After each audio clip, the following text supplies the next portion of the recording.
On va redémarrer. Décidément. Ça vous laisse le temps de réfléchir.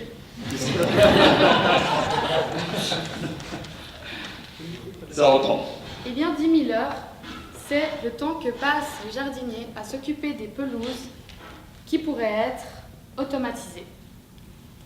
Et donc, on a discuté avec M. Lorenzo Benucci qui nous a dit qu'il avait un objectif, c'était de réduire le temps passé à l'entretien des pelouses. Du coup, nous avons pris ce défi très à cœur et nous l'avons combiné avec notre problématique principale qui est l'IoT au service des jardiniers pour un entretien plus efficient des parcs publics. Donc, tout d'abord, on avait une situation de départ. 14 000 heures, c'était le nombre d'heures passées par les jardiniers à s'occuper des jardins de Lausanne, c'est-à-dire 275 emplacements, ce qui représente 90 hectares. C'est énorme. Et à côté de ça, on a remarqué aussi qu'il était difficile pour un citoyen de signaler un éventuel dégât ou inconvénient ou faire une remarque sur un parc dans lequel il se trouve. Donc, de ces constats, nous avons aujourd'hui le plaisir de vous présenter Smart Urban Nature, la solution pour les parcs éco-responsables. Donc, notre solution, c'est de proposer un entretien automatique des pelouses par l'utilisation de robots tondeuses, ce qui représente 75, ce qui va couvrir 75% de la surface totale des parcs. Cette solution, elle sera complétée par une application pour les jardiniers qui va permettre de contrôler et de gérer la flotte de robots tondeuses et des informations des robots seront transmises concernant leur statut et le jardinier aura également la possibilité de faire fonctionner les tondeuses à distance. Il recevra aussi des notifications ou alertes en cas de vol ou de dégâts directement sur le robot et il pourra les localiser. Donc, pour les 25% qui restent des zones où la tonte est manuelle, nous avons apporté une autre solution, c'est de mettre des capteurs qui vont récolter des données sur la repousse de l'herbe, qui seront envoyées aussi via l'application au jardinier qui pourra avoir une visualisation de l'état du parc et mieux gérer ses priorités.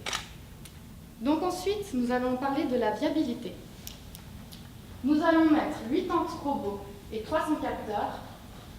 Ce projet va représenter 700 000 francs, ce qui prend en compte l'achat des robots, la formation, la gestion de projet, le développement et aussi les installations électriques. 55 000 francs, c'est des coûts annuels qui prennent en compte la maintenance, les assurances pour les robots et la communication. Ce projet va nous permettre de réduire de 75% la charge de travail et ce sera rentable sur une durée de seulement 16 mois. Enfin, après avoir validé la viabilité, nous avons pris une vision plus globale et nous allons engager le citoyen et le faire participer à l'entretien des parcs à travers une application interactive et ludique où il pourra directement signaler en temps réel des remarques ou des inconvénients sur le parc dans lequel il se trouve. Enfin, nous allons parler des bénéfices sociaux et environnementaux.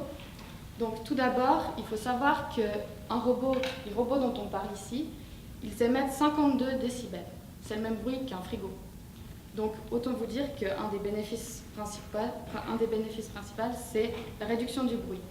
En plus de ça, il va capter l'affluence des gens et le trafic et s'adapter en fonction des citoyens, ce qui fait que vous ne risquez pas d'avoir un robot qui vous percute. En plus, et ça c'est non négligeable, c'est la réduction de l'empreinte de carbone. On parle de 10 fois moins d'émissions de CO2 que les outils utilisés aujourd'hui. Aussi, cela supprime le risque de pollution des sols. Cela permet aussi la valorisation des déchets. Et au-delà de tout ça, nous imaginons que nos services, nos robots pourraient aussi pourraient proposer des services aux entreprises. Ils pourraient par exemple, comme ici, les utiliser pour sculpter leur logo dans les parcs lausannois grâce aux robots tondeuses. Le groupe de Smart Urban Nature vous remercie de votre attention.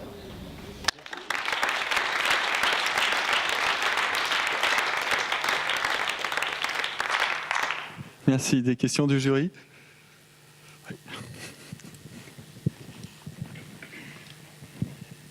Merci beaucoup pour la présentation. Je crois qu'on est plusieurs ici à avoir lu dernièrement un article sur le massacre des hérissons par les robots. Est-ce que vous en avez tenu compte dans votre modèle ?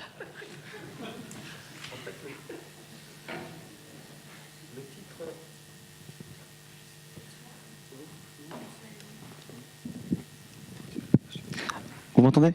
Ok. Donc effectivement, le titre de l'article était là-dessus, mais quand on lisait l'article vraiment dans les détails, il parlait plutôt des débroussailleuses qui impactaient les hérissons. Et finalement, à aucun moment dans l'article, ils disent que c'était vraiment les tondeuses. De toute manière, ces tondeuses sont faites où il y a le socle, le cœur qui tond, et autour, il y a une carcasse qui fait que dès que quelque chose touche cette carcasse, ça la désolidarise du socle et la tondeuse s'arrête. Voilà. Pardon, j'aurais dû poser les deux questions au même moment, ça aurait été plus simple. Vous avez parlé aussi après de participation citoyenne. C'est quoi la valeur ajoutée par rapport à Facebook où on reçoit déjà actuellement, on ne citera pas de nom aujourd'hui ici, mais il y a toujours les mêmes personnes qui déjà nous signalent plein de choses dans l'espace public, y compris dans les parcs. Alors, quelle valeur ajoutée avec votre application ? Là, ce serait de faire en sorte que le parc soit pas seulement un endroit où l'utilisateur est passif, il bénéficie d'un service qui est fourni par la ville, mais où il peut vraiment se sentir acteur et fournir quelques petites décisions. Donc, par exemple, quand il constate des dégradations, il y aurait des QR codes, par exemple, sur des autocollants collés sur les bancs, qui lui permettent de signaler les dégâts, ou pareil, des autocollants près des arbres, pour informer un peu sur les espèces, donner des anecdotes amusantes, voire mettre des questions du type quiz et aider les gens à s'informer plus sur la nature de cette manière. Je ne sais pas si ça vous arrive, mais autour de chez moi, lorsque je sors, il y a des arbres qui sont un peu trop grands parce qu'ils n'ont pas été taillés. Et en l'occurrence, une des idées, c'est de pouvoir signaler des arbres qui doivent être taillés. En général, c'est les autres services de la ville qui le signalent. Mais si les personnes qui sont gênées le signalent, c'est plus pratique. Autre question? J'ai toujours des commentaires. Qu'est-ce que vous allez faire pour que les gens ne volent pas les robots? Parce que j'aimerais bien avoir un robot comme ça. Ouais, alors, la question est très importante. Donc, il y a deux réponses à ça. On ne peut pas empêcher que quelqu'un vole le robot. Par contre, ce qu'on sait, c'est qu'un robot volé ne sert à rien. Parce que le robot volé est désactivé. Il ne peut plus fonctionner.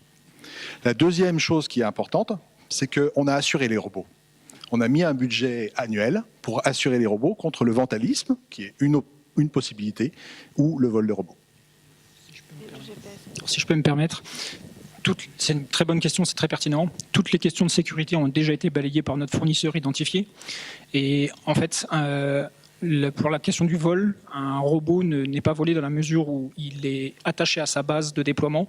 Donc si on venait à le voler pour tous les aspects sécuritaires, tout s'arrête, on ne peut pas endommager la personne qui s'amusera à le transporter, mais les robots pèsent quand même 18 kilos, il faut avoir le moyen de le stocker dans son coffre de voiture.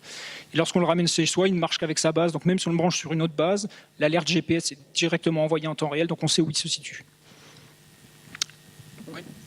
On peut d'ailleurs voir une anecdote où un particulier a vu son robot qui l'a alerté en disant je suis en train de rouler à 90 km/h sur une voie départementale.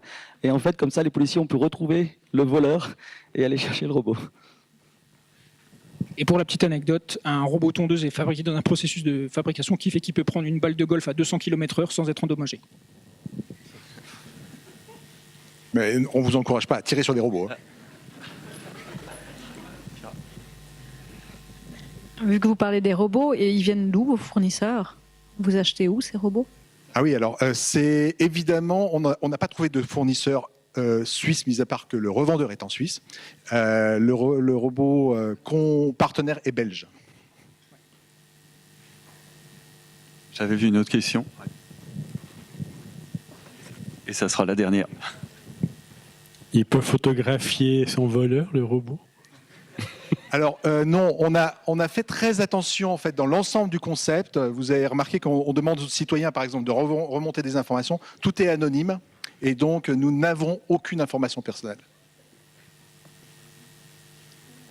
Eh ben, merci.